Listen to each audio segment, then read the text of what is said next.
En quoi Qualcomm est-il intéressé par ce débat sur la neutralité des réseaux? Alors Qualcomm est un acteur de l'industrie mobile. Notre métier, c'est l'innovation. L'innovation dans l'ensemble de la chaîne de valeur de l'Internet mobile. Aujourd'hui, en Europe, on est en présence d'un Internet mobile de haute qualité. Avec l'explosion du trafic data, des usages de l'Internet, de la vidéo, il faudrait s'assurer que ces réseaux continuent à délivrer la qualité nécessaire et la qualité satisfaisante pour les consommateurs en évitant d'être en présence de réseaux best effort généralisés. Quelle est votre définition de la neutralité des réseaux? Il s'agit pour nous de pérenniser le développement de l'Internet haut débit de qualité en Europe. Et je reviendrai sur cette notion de qualité. L'Internet doit rester un espace où l'innovation et la création foisonnent, où les investissements restent soutenus, où l'intensité concurrentielle perdure et où le consommateur ait accès à l'ensemble des services et applications de son choix, à des offres tarifaires qui répondent à ses besoins toujours plus personnalisés et plus variés. En particulier, dans le cadre de ce débat, Qualcomm invite les pouvoirs publics à prendre en compte la singularité des réseaux mobiles et des réseaux Internet mobiles. Cette singularité découle d'une manière très intrinsèque des caractéristiques des réseaux mobiles.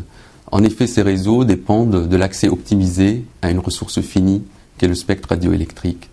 On constate aujourd'hui une évolution claire de l'Internet vers l'Internet mobile. En France, en Europe, dans le monde, en 2011, on verra le nombre d'abonnés Internet mobile excéder ceux de l'Internet fixe. Et avec une autre caractéristique essentielle, celle de la diversité des terminaux connectés, que ce soit des téléphones, des smartphones, des ordinateurs portables, ultra portables, des tablettes et autres e-readers. Et en fait, l'Internet mobile sera l'un des facteurs de croissance de l'économie numérique et surtout de l'accès universel à l'Internet et aux services aussi bien à caractère commercial que sociétal. Alors, quels sont les enjeux de ce débat? Alors, il y a principalement trois enjeux.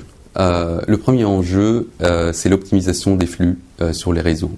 Le deuxième enjeu, c'est le consommateur. Et le troisième, c'est le financement des investissements dans le réseau.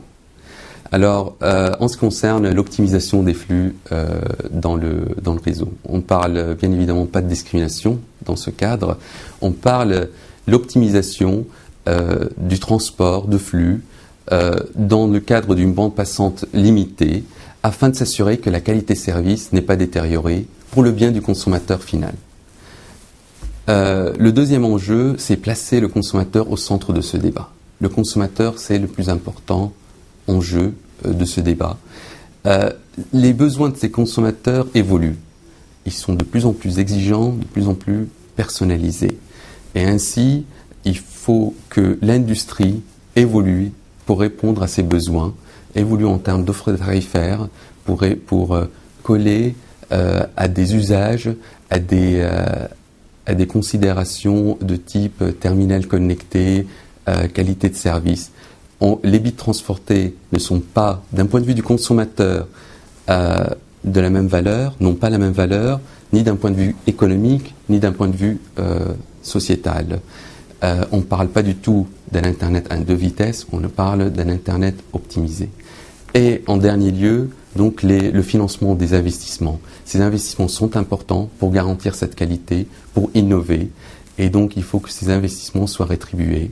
On verra l'émergence de nouveaux modèles économiques avec des flux de revenus à travers et entre les acteurs de la chaîne de valeur qui permettront de contribuer à ces investissements.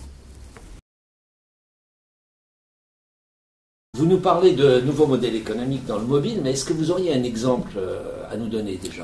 Bien sûr, on le constate aujourd'hui avec les e-readers, le modèle Kindle par exemple. C'est un modèle où l'utilisateur, le consommateur, va acheter un livre sur Amazon. Le prix de la connexion, en fait, il est inclus dans le prix de la transaction. C'est un modèle sur une base d'une transaction et on retrouve en fait des flux de revenus, des flux financiers qui sont plus dans la manière classique d'avoir un utilisateur qui paye un opérateur, mais un utilisateur qui paye un fournisseur de contenu qui lui rétribue l'opérateur pour le transport. Qu'est-ce que vous attendez de la puissance publique? Alors, nous pensons que les pouvoirs publics ont un rôle extrêmement important à jouer dans le cadre de ce débat. Les puissances publiques, les pouvoirs publics doivent mettre en place et promouvoir des règles de jeu qui, au-delà des questions de non-discrimination et de transparence, qui sont des questions essentielles, doivent s'assurer du bon fonctionnement de l'économie de l'Internet du futur. Ils doivent s'assurer que l'intensité concurrentielle perdure, que les investissements consentis par les différents acteurs de la chaîne de valeur soient rétribués à leur juste valeur et que l'innovation et la création continuent à foisonner, à perdurer.